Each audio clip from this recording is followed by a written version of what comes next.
It started with a strange blur in my photos. At first, I thought it was just a camera glitch. But the more I looked, the more it grew. And then, it wasn't just in my pictures anymore. It was in my eyes. And once you see him, you can never unsee him.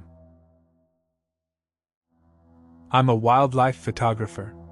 It's a career built on patience, stillness, and the ability to become just another silent, uninteresting part of the landscape.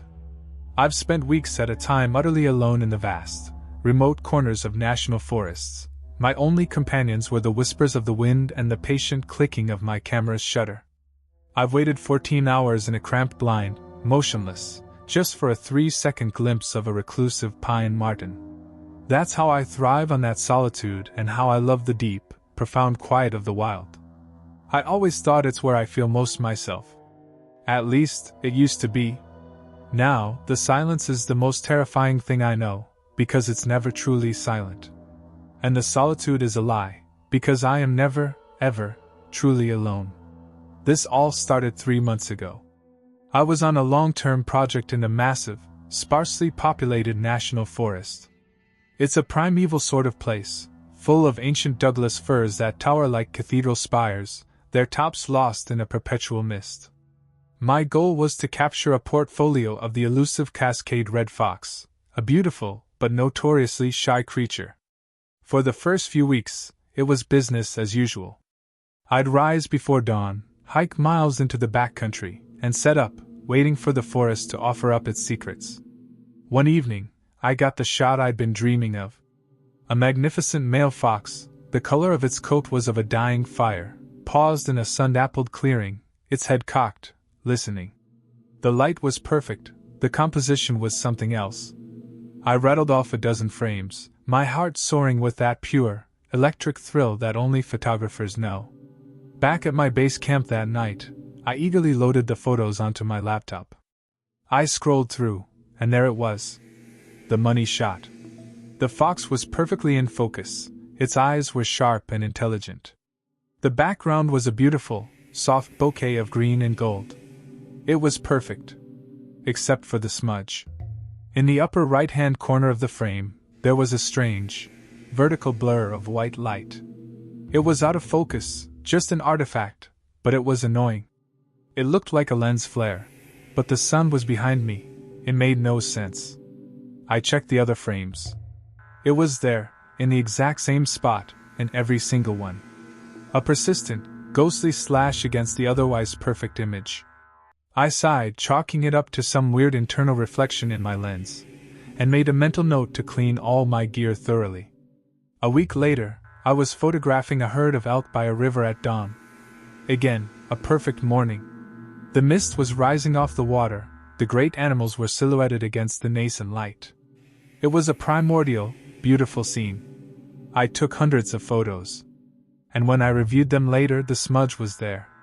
Different location, different time of day, different lens. But the same vertical, out-of-focus slash of white light, always in the upper periphery of the frame. Now, I was more than annoyed. I was obsessed. I thought to myself that it was a consistent technical problem. A something I needed to solve. Was it a scratch on my camera's sensor? A flaw in the shutter mechanism? I spent 2 full days troubleshooting, running diagnostics, taking test shots of blank surfaces. I found nothing. My gear was, by all accounts, in perfect working order. The only way to solve it was to recreate the conditions. I went back to the clearing where I'd photographed the fox. I set up my camera on a tripod in the exact same spot, at the exact same time of day. I framed the shot identically. And then I waited. My goal was to see the flare appear through the viewfinder before I took the picture. I sat there for hours, still as a stone, my eye pressed to the camera. The sun dappled the clearing. A gentle breeze rustled the leaves. The forest was quiet. But as the afternoon wore on, a new feeling began to creep in. A low-grade, primal hum of anxiety. It was the feeling of being watched. It's a sensation every creature in the wild knows. A prickling at the back of your neck, a sudden, cold awareness that you are no longer just an observer, but are also the observed. I slowly, carefully, scanned the tree line, my eyes searching for the glint of an eye, the twitch of an ear. I saw nothing. But the feeling grew stronger. It was coming from my side. From the very edge of my vision. I kept my head perfectly still, my breathing slow and even, but my eyes darted to the right. And I saw it. For just a fraction of a second. It was a tall, wavering shape, like a column of heat haze. It was the shape of a man, long and thin, and it was hanging upside down from a thick, high branch of a fir tree, its form indistinct and shimmering. The moment my brain registered the impossible image, I snapped my head to look directly at it. And there was nothing there. Just the tree branch, empty against the sky. The forest was still. The feeling of being watched was gone. I sat there, my heart hammering against my ribs, my mouth dry. I told myself I was overtired, that the solitude was getting to me. I was seeing things. It was a trick of the light, a figment of a sleep-deprived imagination. I packed up my gear, unnerved, and hiked back to my truck. I needed a break. I needed to see other people. I drove to the nearest ranger station, a rustic little cabin that served as the park's administrative hub. There were 2 rangers on duty, an older, grizzled man with a kind, weary face, and a younger woman. I made some small talk, bought a new map I didn't need, and then, trying to sound casual, I asked my question. "Hey, this is going to sound weird," I started. "But have you guys ever seen strange things out in the deep woods? Like tricks of the light?" The older ranger looked up from his paperwork. He and the younger ranger exchanged a look. It was a brief, knowing glance, but it was enough. "What kind of tricks of the light are we talking about?" he asked, his voice a low, calm rumble. I felt like an idiot, but I pressed on. "Like a shape. A tall, shimmering shape. Of a man. Hanging upside down from a tree. You only see it out of the corner of your eye." The younger ranger's friendly expression tightened. The older just sighed, a long, tired sound, and leaned back in his chair. "The upside-down man," he said. And it wasn't a question. "Yeah, we've seen him. Most of the folks who spend enough time out here have." A wave of cold relief, immediately followed by a wave of colder dread, washed over me. I wasn't crazy. But that meant the thing was real. "What is it?" I asked, my voice barely a whisper. "Don't know," he said, shaking his head. "Don't want to know. It's just a feature of the landscape, I guess. A weird local phenomenon. Like a magnetic anomaly or a patch of strange fog. But what does it do?" "Nothing," he said, leaning forward and fixing me with a serious, paternal gaze. "It does absolutely nothing. As long as you do nothing, too. That's the one and only rule, son. You see him in the corner of your eye? You keep looking straight ahead. You feel him watching you?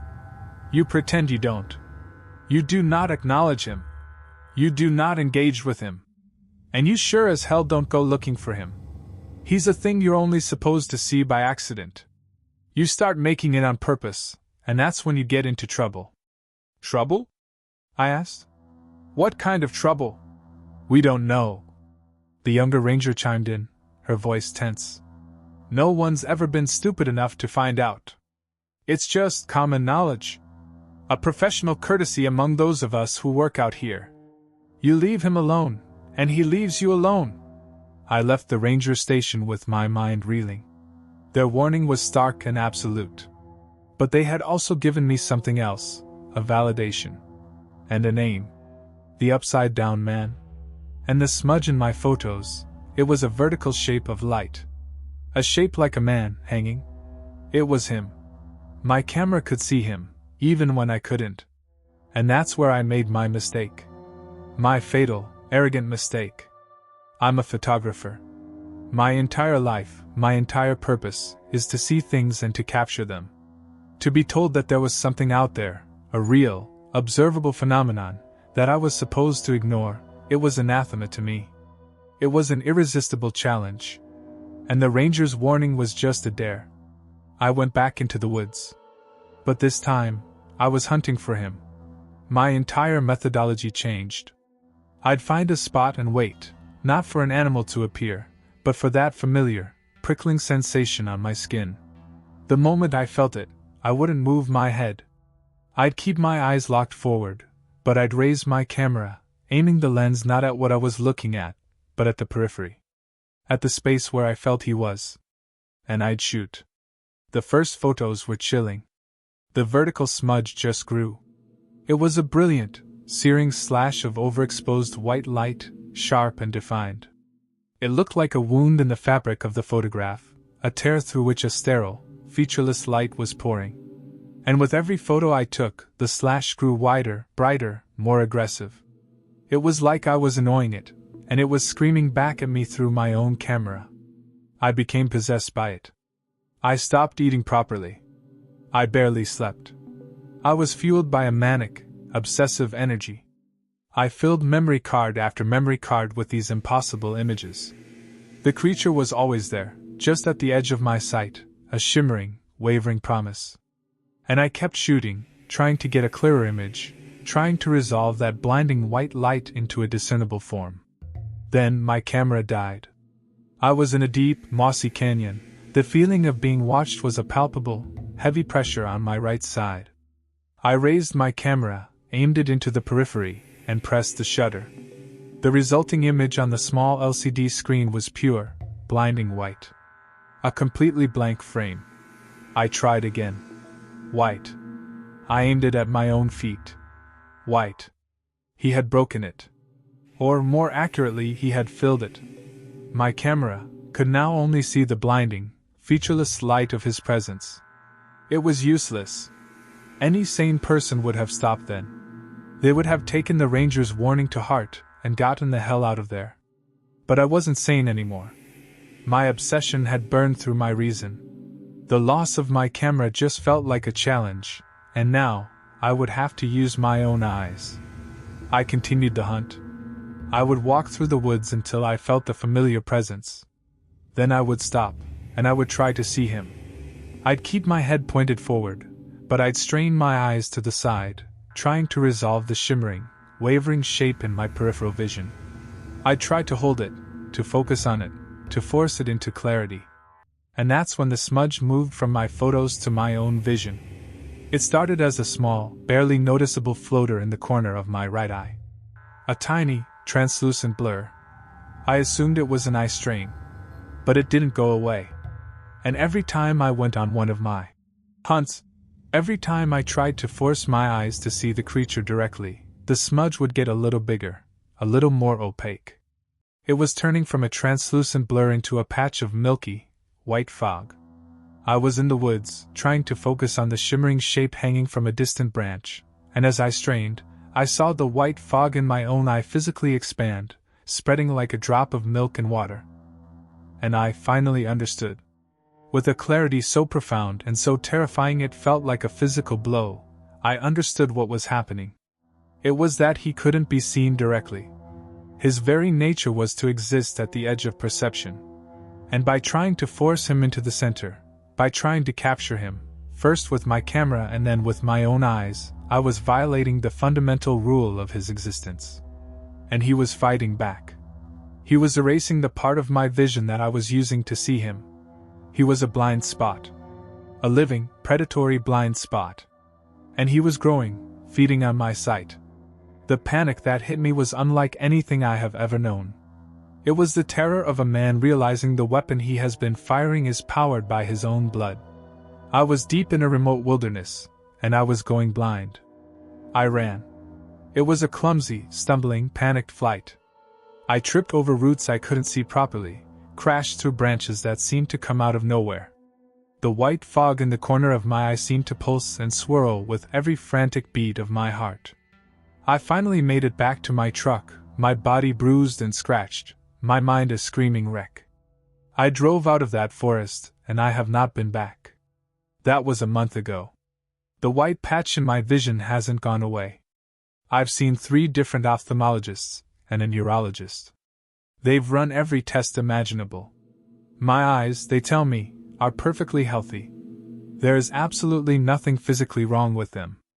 They think I'm having a complex psychological episode brought on by stress and solitude. I knew it wouldn't be that easy. I thought the connection was through the photos. I thought they were the anchor. So, last week, I built a bonfire in my backyard. I took every memory card, every hard drive, every single print I had made of the white slashes, and I burned them. I watched until they were nothing but a pile of melted plastic and gray ash. I felt a sense of relief, exorcism if I may say. It didn't work. He's not just in the forest anymore. He followed me home. He's here with me now, as I type this. Not in the room, not in the house. He's in the corner of my eye. I'll be sitting here, on my couch, and I'll get that old, familiar, prickling sensation. And I'll know. If I let my focus soften, I can see him. A tall, wavering, upside-down shape, shimmering at the very edge of my vision. Sometimes he's in the corner of the room. Sometimes, when I'm outside, he's hanging from a telephone pole. He's always there. A silent, constant companion. The Rangers were right. The only rule is to ignore him. And now, that is my life. I live in a state of constant, vigilant denial. I can never turn my head too quickly. I can never let my eyes wander. I have to consciously, actively not see the thing that is always there. Because I know that if I tried to look at him, if I give in to that primal urge to face the thing that is watching me, the white fog in my eye will grow. And there's not much of my vision left to lose. So this is my warning. If you ever find yourself in the deep, quiet places of the world, and you feel a prickling at the back of your neck, and you see something impossible just at the edge of your sight, for the love of God, pretend you didn't. Look away. Keep looking straight ahead. Some things aren't meant to be seen. And they will take everything from you to make sure you can't.